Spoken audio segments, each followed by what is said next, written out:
ایک دفعہ ملاقات کے لیے آئے, میں نے کہا ڈاکٹر صاحب آپ جو مجھ سے پوچھنے کے لیے آئے وہ بعد میں پوچھنا, پہلے میں آپ سے کچھ چیزیں پوچھنا چاہتا ہوں. کینسر سے بچنے کے لیے کیا کرنا چاہیے؟ یہ میں صحت پہ آپ کو رپورٹیں پیش نہیں کر رہا, آپ کہیں مفتی صاحب کیا شوگر, کینسر, اور یہ تو ڈاکٹروں کا کام ہے بھائی, یہ ڈاکٹروں سے پوچھو. میں تو آپ کو میڈیکل سائنس کی رپورٹوں سے عبرت دلا رہا ہوں کہ اللہ رسول کی باتوں سے عبرت نہیں ہوتی, ڈاکٹروں سے ہی پوچھ لو عبرت ہو جائے گی. یہ دنیا دل لگانے کی جگہ بولو نہیں ہے, یہ 4 شادیوں کی جگہ ہے بس, تاکہ دل لگے ہی نہیں یہاں پہ. یہ 4 شادیوں سے بھی مسافر خانے کا احساس پیدا ہوتا ہے, پتہ ہے آپ کو. لوگ سمجھتے ہیں 4 شادیاں یہ دنیا کی محبت کی علامت ہے, حقیقت ہے دنیا کے مسافر خانہ سمجھنے کی علامت ہے. 4 شادیوں والے کا کوئی گھر ہوتا ہی نہیں ہے, ایک دن یہاں تو دوسرے دن وہاں, پھر تیسرے دن وہاں, چوتھے دن وہاں. ایک صاحب نے مجھ سے کہا نا, میرا وہ بڑا لطیفہ ہٹ ہوا تھا. میری 2 گھر والے تھے, تو میں ایک گلشن اقبال میں, ایک ہاکسبے روڈ کی طرف, کتنا فاصلہ تھا نا. تو ایک اسٹیٹ ایجنٹ تھے میرے دوست, میں ایک دن یہاں تو دوسرے دن بس میں بیٹھ کے جاتا تھا میں, وہ ہاکسبے کتنا دور, 1.5 گھنٹہ لگتا تھا. انہوں نے کہا مجھے آپ پہ بہت ترس آتا ہے, ایک دن یہاں اگلے دن وہ ادھر. کہتے ہیں نا دھوبی کا کتا, نہ گھر کا نہ گھاٹ کا, کوئی ٹھکانا ہی نہیں ہے. میں نے کہا ترس مجھے آپ پہ آتا ہے, ایک دن وہاں, دوسرے دن بھی وہاں, تیسرے دن بھی وہاں. 10 سال ہو گئے وہاں, 15 سال ہو گئے وہاں. ہم نے کہا ہم تو ایک دن یہاں تو دوسرے دن کہاں ہیں, وہاں ہیں. پھر میں نے ان کو بتایا کہ دنیا مسافر خانہ ہے, اس میں مسلمان کا کوئی ٹھکانا نہیں. یہ گھر ور کی محبتیں, 4 پائیوں سے, پلنگوں سے, دیواروں سے, یہ ان لوگوں کا کام ہے بھائی جو دنیا سے محبت کرتے ہیں. ہمارا تو کوئی پلنگ ہی نہیں ہے, کوئی پتہ نہیں ہوتا آج کہاں سونا ہے ہم نے. رپورٹ آ جاتی ہے آج فلاں جگہ کی باری ہے, چل بھائی. مسلمان کا کوئی گھر در و دیوار, اینٹیں بولو نہیں ہوتی. اینٹوں سے محبت, پلنگوں سے محبت, بستروں سے محبت, یہ ان لوگوں کا کام نہیں ہے جو دنیا کو مسافر خانہ سمجھتے. آپ کو پتا ہے 2 پیغمبروں نے اپنی قوم کو یہ نصیحت کی تھی. صالح علیہ السلام نے بھی, ہود علیہ السلام نے بھی. ہود علیہ السلام نے کیا فرمایا؟ وَتَتَّخِذُونَ مَصَانِعَ لَعَلَّكُمْ تَخْلُدُونَ, تم ایسے گھر بناتے ہو جیسے تم نے ہمیشہ رہنا ہے اس میں. حالانکہ اپنے پیسوں سے گھر بنا رہے تھے, کوئی رشوت کے پیسوں سے نہیں بنا رہے تھے. سوال پیدا ہوتا ہے بھائی جب اپنے پیسوں سے, حلال کے پیسوں سے گھر بنا رہے ہیں تو پیغمبر کو اس پہ اعتراض کیوں ہے؟ کیا گھر نہ بنائے؟ اب پھر یہاں سے میرا آپ کا اختلاف کیا ہو گیا شروع. اختلافی مسائل چھیڑ دیتے ہیں مفتی صاحب. جب میں نے, میرا یہ کلپ چلتا ہے نا, ذاتی گھر کوئی اتنی بڑی کوئی ضرورت نہیں ہے, تو لوگ پھر بہت اعتراض کرتے ہیں. میں نے گھر بنانے سے منع نہیں کیا بھائی, بار بار کہتا ہوں, اگر بہت آمدن ہے تو بناؤ, زیادہ آمدن نہیں ہے تو مت بناؤ. کھانے پینے پہ زور لگاؤ پھر زیادہ. بہت اللہ نے دے دیا پیسہ تو ٹھیک ہے بنا لو, اور وہ بھی اتنا بڑا, اتنا بنگلہ, اتنا خوبصورت, یہ بے وقوفوں کے کام ہے. تو میں آپ کو گنہگار نہیں سمجھتا زیادہ مضبوط گھر بنانے پر, بے وقوف اور احمق سمجھتا ہوں. یعنی ٹانگیں قبر میں لٹکی ہوئی ہیں, پتہ ہے 10-20 سال کے بعد مر جانا ہے, اور اربوں روپے پھونک دیے بنگلہ بنانے پر, تو بے وقوف نہیں تو اور کسے بے وقوف کہتے ہیں میرے بھائی؟ شوگر کا اسپیشلسٹ کہہ رہا ہے کوئی شوگر کی گارنٹی نہیں ہے, کینسر کا اسپیشلسٹ کہہ رہے ہیں کینسر کی گارنٹی نہیں ہے, ہارٹ پیشنٹ کے کبھی بھی مر سکتا ہے, پھر اربوں روپے پھونک دیے کس میں؟ سریے اور دیواروں میں. اٹ از کالڈ حماقت. اس کو کیا بولتے ہیں؟ کسی بھی عقل مند سے پوچھو گے بولے گا بھائی یہ بے وقوفی ہی ہے. تو ہود علیہ السلام نے قوم سے کیا فرمایا؟ تتخذون مصانع لعلکم تخلدون, اپنے پیسوں سے, حلال کے پیسوں سے بنا رہے ہو, گھر بنا رہے ہو, گھر بنانے پہ ہمیں اعتراض نہیں ہے. اتنے مضبوط بناتے ہو جیسے تم نے ہمیشہ رہنا ہے یہاں پہ. حالانکہ اس قوم کی عمریں ہماری عمروں سے بہت زیادہ تھیں. ان کی ہڈیوں میں کیلشیم ہماری ہڈیوں میں کیلشیم سے زیادہ تھا. ان کی ہڈیوں میں سریا بحریہ ٹاؤن میں بننے والے بنگلے کی بنیادوں میں سریے سے زیادہ تھا. اس کے باوجود پیغمبر ان سے کہہ رہے ہیں تم ایسے گھر بناتے ہو جیسے تم نے یہاں سے نکلنا ہے ہی نہیں. مسافر خانہ ہے بھائی, اتنا لفٹ کراؤ اس دنیا کو جتنا یہاں رہنا ہے. صالح علیہ السلام نے بھی اپنی قوم سے یہی کہا.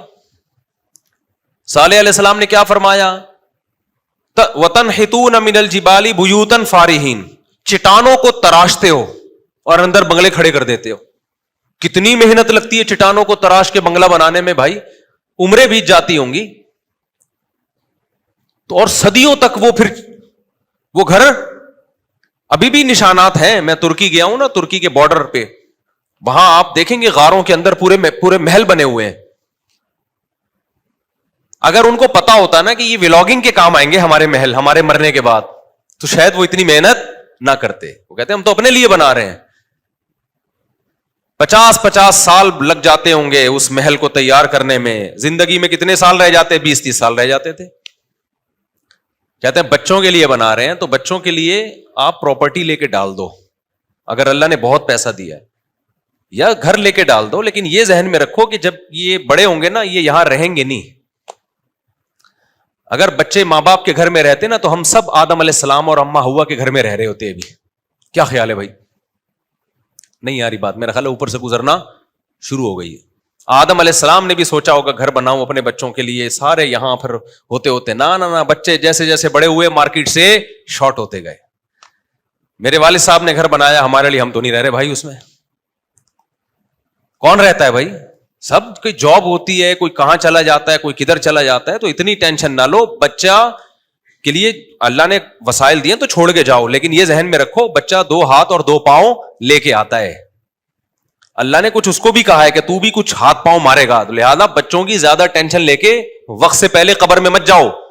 توکل کرو, اللہ پہ اعتماد کرو. یہ 2 ہاتھ اور 2 عدد پاؤں لے کے آیا ہے, بغیر ہاتھ پاؤں کے نہیں آ گیا. یہ 2 ہاتھ اور 2 پاؤں اللہ نے پیٹ ایک دیا ہے, اور 2 ہاتھ میں 10 پیٹوں کو بھرنے کی صلاحیت دی ہے. سمجھتے ہو؟ یہ کما زیادہ سکتا ہے, جتنا کھائے گا اس سے 10 آدمیوں کا زیادہ کمائے گا یہ. تو بچوں میں اسکلز پیدا کرنے کی کوشش کرو, زیادہ پیسہ انویسٹ کرنے کی کوشش نہ کرو.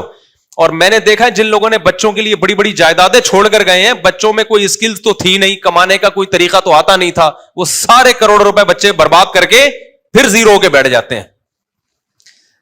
اس لیے بچوں میں کوئی قابلیت پیدا کرو, اس کو زیادہ فوکس کرو. آپ دولت جمع کرنے کو زیادہ کیا کر رہے ہو؟ فوکس کر رہے ہو. اور بچہ بالغ ہو جائے نا, پڑھائی سے زیادہ کاروبار کی فکر کرو اس کی. پڑھائی میں آج کل کچھ نہیں رکھا ہوا. پڑھانا ہے تو گھر میں ہوم اسکولنگ میں پڑھاؤ. کچھ یہ الگ سے ٹاپک ہے, اس پہ تو بہت کچھ بولنے کا ہے ابھی. تو مسلمان تو ہمیشہ تجارت کیا کرتے تھے بھائی. جو تجارت میں نہیں چل رہا اس کو بولو تو کماؤ پوت بنے گا, ٹھیک ہے, تو جاب کرے گا جا کے. اصل تو مسلمانوں کا کام کیا ہے؟ بولو نا, بزنس ہے. صحابہ نے سب نے تجارتیں کی. یہ تو انگریز کے آنے سے پہلے ہم تو سارے باپ دادے بزنس کرتے تھے, زمینداری اور بزنس. یہ تو انگریز کو دفتروں کے لیے ملازم چاہیے تھے, ہم لوگوں کو اس نے بوٹ پالش پہ اور کلر بنا کے بٹھا دیا. اور اگر جاب کرنی ہے تو وہ جاب کرو جس کا کوئی ویژن ہو, یعنی کسی ادارے جس کا کوئی بڑا ویژن ہو, اس ادارے میں جاب کرو, تاکہ آپ کی اس جاب سے انسانیت کو فائدہ ہو. مثال کے طور پر آپ گٹکا کمپنی میں جاب کر رہے ہو, تو اس کا کیا فائدہ ہے یار؟ پیپسی میں جاب کر رہے ہو, اس کا کیا فائدہ؟ لوگوں کو پیپسی پلا کے کیا ملے گا آپ کو؟ ٹیچر بن جاؤ کسی یونیورسٹی میں, اس میں آپ لوگوں کو کیا کر سکتے ہو؟ گائیڈ. آپ کسی مدرسے میں استاذ بن جاؤ, وہاں آپ کیا کرو گے؟ لوگوں کو دین سکھاؤ گے. تو اس طرح کی جو جاب ہے, فوج میں چلے جاؤ اس نیت سے کہ بارڈر کی حفاظت کروں گا.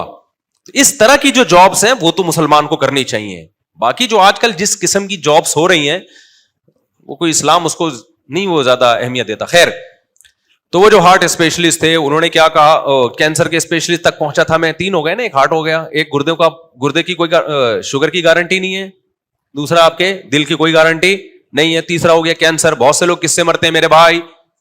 بولتے کیوں نہیں؟ کینسر سے. تو کینسر کے بہت بڑے اسپیشلسٹ میں نے ان سے پوچھا, ڈاکٹر صاحب ذرا بتائیں, آج کل کینسر بہت زیادہ پھیل رہا ہے, اس سے کون سے اسباب ایسے ہیں جن کو ہم اختیار کریں گے تو کینسر سے بچیں گے؟ انہوں نے بتایا, بھائی سب سے زیادہ جو چیز کینسر کا ذریعہ بنتی ہے, موٹاپا.